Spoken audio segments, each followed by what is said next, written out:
ED এবং আইপ্যাকের যে বেনজির সংঘাত তার হটস্পট একেবারে গ্রাউন্ড জিরো থেকে রয়েছে। আমি শুক্লা আপনাদের সঙ্গে কলকাতা 600 নিয়ে, এবং যে খবরের দিকে আমরা নজর রেখেছিলাম আজ সকালে ইডির অভিযান কোথায় কোথায় না আইপ্যাকের অফিস যেখানে আমি রয়েছি এই মুহূর্তে, আর অন্যদিকে তার বাড়ি প্রতীক জৈন ইডি আধিকারিকরা তার বাড়িতেও যান, অর্থাৎ আইপ্যাকের কর্ণধার তার বাড়িতেও যান।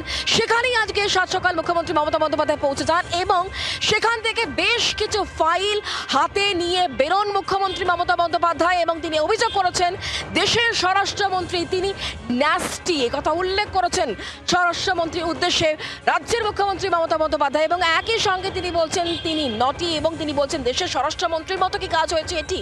তিনি ফাইলের কথা উল্লেখ করেছেন, যখন ফাইলের প্রশ্ন তাকে করা হয় তিনি বলেছেন এগুলো সবটাই তৃণমূল কংগ্রেস তাদের ফাইল, একটি সাদা গাড়িতে করে কিন্তু সেই ফাইল নিয়ে যাওয়া হয়েছে। মুখ্যমন্ত্রী মমতা বন্দ্যোপাধ্যায় ঠিক এই জায়গা থেকে কি বলেছেন শোনাবো, এবং তার পাশাপাশি শুভেন্দু অধিকারী রাজ্যের বিরোধী দলনেতা তার বক্তব্য কি শোনাবো। How to collect all of our party hard disk, the candidate list, the party strategy, the party plan.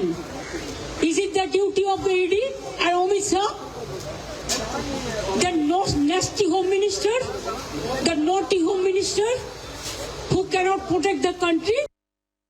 আমি মুখ্যমন্ত্রী যাওয়া সিপি যাওয়াটাকে মনে করি অনৈতিক, অসাংবিধানিক, কেন্দ্রীয় সংস্থার তদন্তে সরাসরি বাধা দান মুখ্যমন্ত্রী এর আগেও করেছেন রাজীব কুমারের বাড়িতে রেড হওয়ার সময়, এবং তিনি 5 ঘন্টা ধর্ণা দিয়েছেন নিজাম প্যালেসে আপনার যখন ফিরাদ হাকিম সহ বেশ কয়েকজনকে গ্রেপ্তার করেছিল।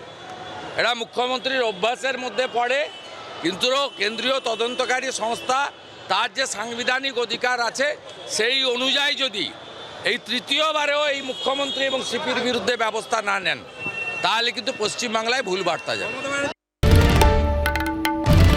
বাংলার আওয়াজ, বাঙালির আবেগ, জি 24 ঘন্টা।